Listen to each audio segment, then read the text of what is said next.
दोस्तों, मैं सुमित सब्रवाल आज आपको पाई का मान 3.14 क्यों लिया जाता है इसके बारे में जानकारी देना चाहता हूँ। बहुत सारे लोग इसकी वैल्यू यूज करते हैं, लेकिन बहुत कम लोगों को पता है कि ये 3.14 ही क्यों ली जाती है। हमारा सवाल है, पाई क्या है? पाई का मान 3.14 ही क्यों लिया जाता है? सबसे पहले हमें थोड़ा बेसिक मैथ दोबारा से रिकॉल करना पड़ेगा।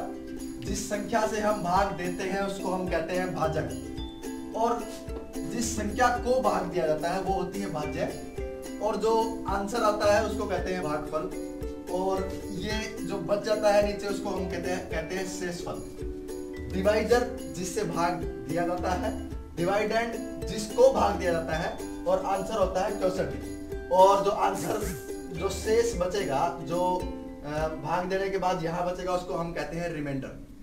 तो अभी हमें समझना है कि आखिर ये पाई क्या है। सबसे पहले ये जो इस तरह की जो शेप्स होती है एकदम गोल, उन शेप्स को हम कहते हैं सर्कल। और सर्कल में किसी भी एक पॉइंट से पूरा घुमा के यहाँ तक की जो दूरी है, इस दूरी को हम कहते हैं सरकमफेरेंस, यानी कि परिधि, हिंदी में सरकमफेरेंस।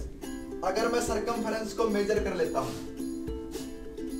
यानी परिधि को मैं मेजर कर लेता हूं और उसको भाज्य की जगह पर रखता हूं,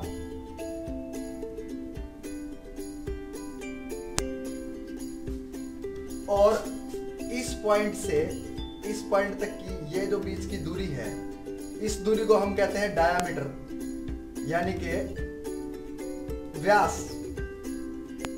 ये दूरी जो होती है इसको हम कहते हैं सरकमफेरेंस, परिधि, और ये यहां से लेकर के यहां तक की दूरी होती है डायामीटर। यानी जब मैं इसको व्यास यानी डायामीटर से भाग देता हूं तो बार बार किसी भी सर्कल के लिए एक ही मान आता है। वो मान होता है 3.14, जिसको ही बार बार रिपीट होती है एक जैसी वैल्यू। इस वैल्यू को ही हम कहते हैं पाई। मतलब कि अगर आप ये सर्कल लीजिए, इससे बड़ा सर्कल लीजिए, इसकी परिधि नापिए, इसका डायामीटर नापिए, और उन दोनों को परिधि और डायामीटर को भाग दीजिए, तो हमारा एक मान आएगा 3.14। हर बार हर एक सर्कल के लिए, चाहे कितना भी छोटा से छोटा सर्कल हो या बड़ा से बड़ा सर्कल हो, उस वैल्यू को हम कहते हैं पाई, और जिसका मान हर बार, ये एक भागफल है। पाई सही मायने में भागफल है। जब हम व्यास को परिधि से भाग देते हैं तो जो भागफल आता है उसको हम कहते हैं पाई, जिसकी एक कांस्टेंट वैल्यू आती है 3.14।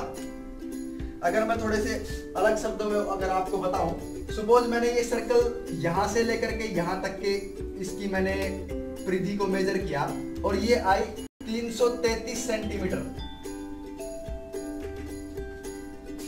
अगर मैं व्यास को मेजर करता हूं, यहां से और यहां तक की दूरी, ये होती है हमारी व्यास, ये आया मान लो 106 सेंटीमीटर, और जब मैं इसको भाग देता हूं या काटता हूं तो जो वैल्यू आएगी 3.14। यानी किसी भी सर्कल के लिए आप व्यास को परिधि से भाग दीजिए, एक जैसी वैल्यू हर बार उत्तर में आएगी। उसी एक जैसी वैल्यू को हम पाई यानी 3.14 कहते हैं। Thank you.